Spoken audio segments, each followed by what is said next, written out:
And the reasons why is because you can go from suspect to prospect to customer to client to advocate. And most of my friends at some point in time have actually started by me not even knowing them. They're a super cold audience. And it's really important to understand that the more that you start helping people, the more that you're taking them up what we call the ascension ladder. Okay. Some of the people who I know who are in my life, I've known them since I first started selling cars, like since like 1999. They're still in my life. The business card might have changed several times, but the reality of it is they know that I can help them solve their problem. So as long as we're able to really focus in on helping people exactly where they're at, just as you're moving through life and your business card may change, so does theirs. So we're able to really meet people where they're at. And that's the reasons why this process is so powerful. And the other key is that we really want to keep people engaged because again, your audience may shift here and there. Your audience may focus in on one thing, like for example, during the pandemic, right? How many people were focused in on everything else except possibly staying alive, right? And some people that's all they did. So you had two ends of the spectrum here, right? But when you really understand like how people move and their basic human needs, you're able to stay in this pocket of communication with them so that no matter what, they look at you as being their guiding light.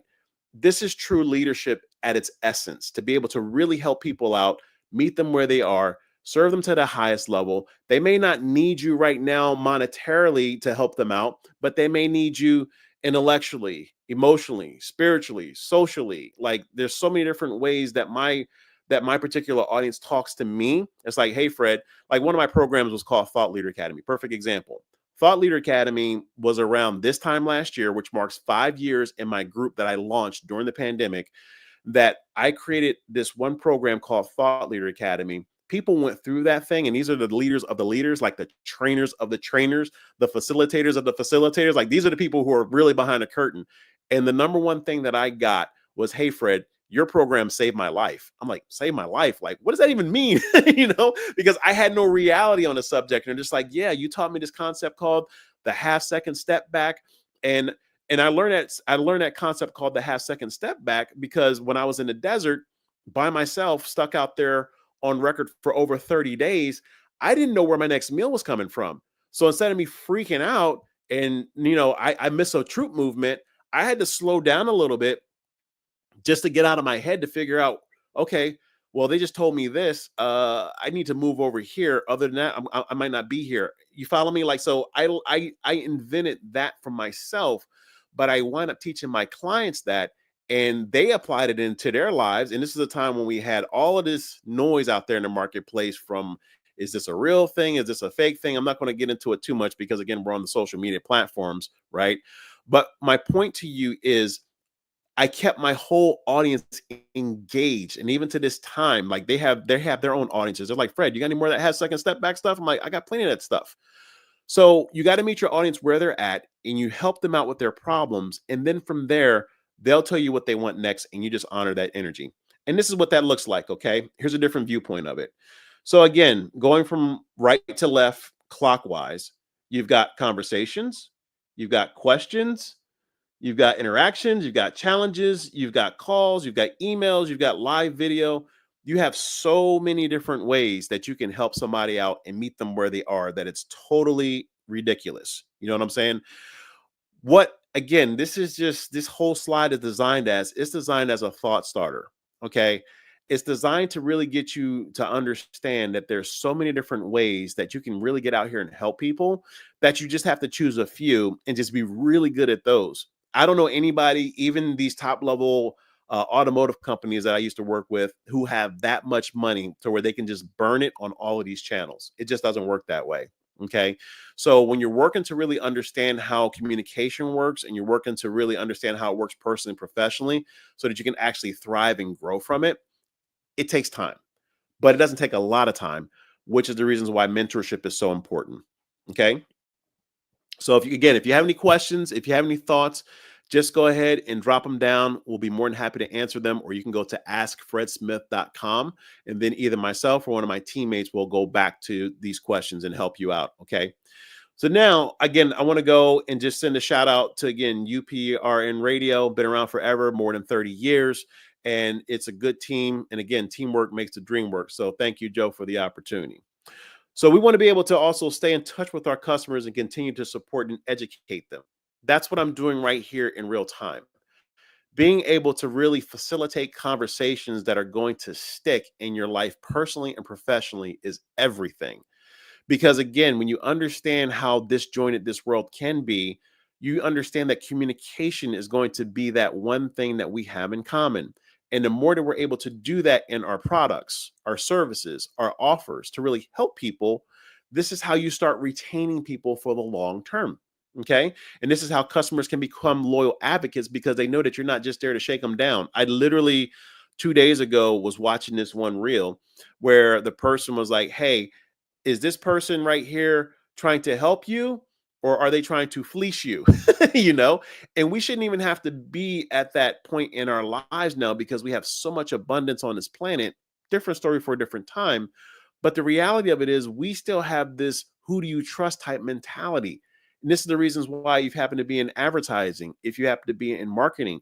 This is the reasons why this really, really, really is a real problem because in most cases we get this wrong. So, as an example, if you ever ask your kid to do something and they're rebelling against you, then why do you think like somebody in your audience will want to help you out? It's the problem here is your energy, and it's the way that you may be communicating or it's the way that you're moving.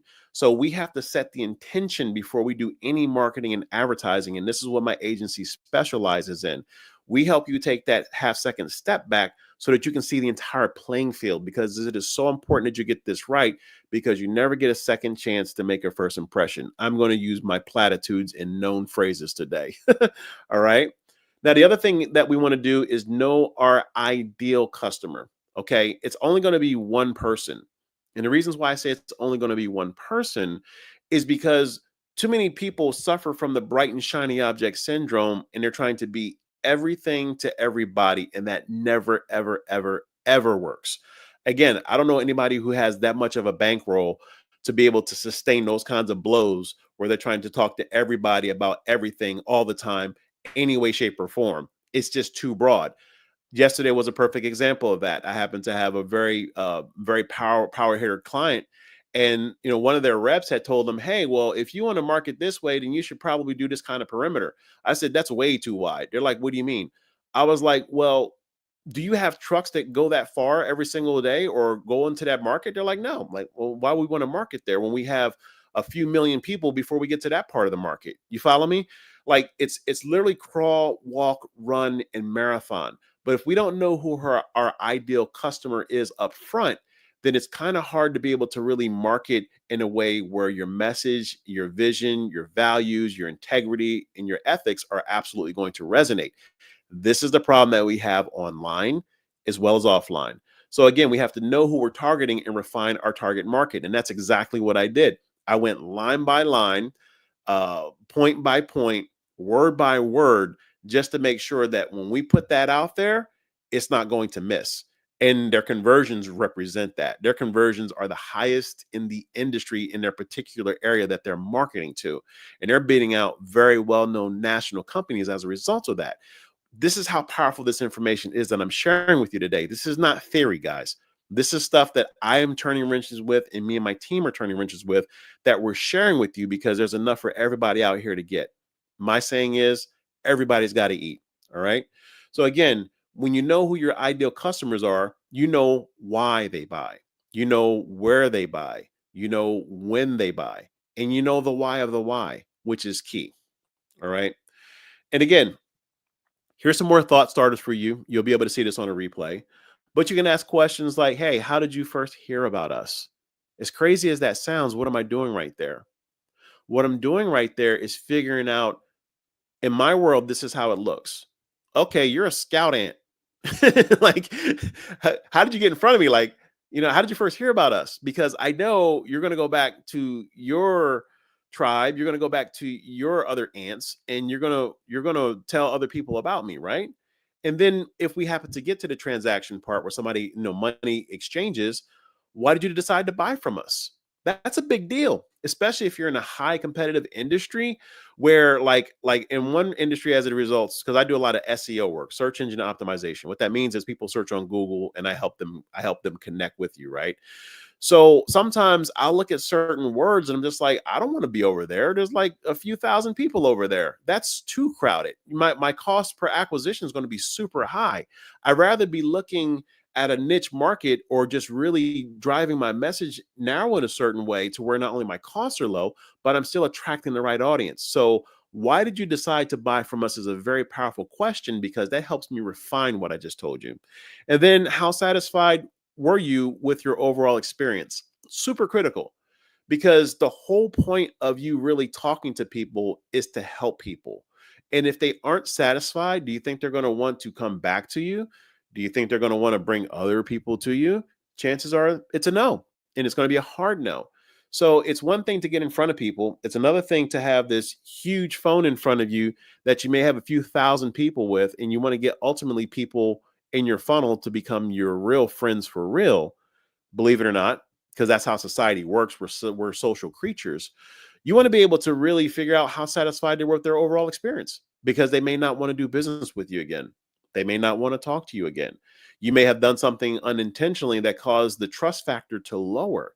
And these are things that we always have to take into consideration as we're building your message, as we're building your offer, and as you're talking to people. Okay. So, again, if you happen to have any questions, please let us know. And I'm going to end it today relatively short, only because I want to make sure that when I'm going to give the rest of this to you next week, I absolutely can explain all of this stuff in a way where not only is it in alignment with what you want to see, my phone has been blowing up. So I want to make sure that I can get to these other questions as well.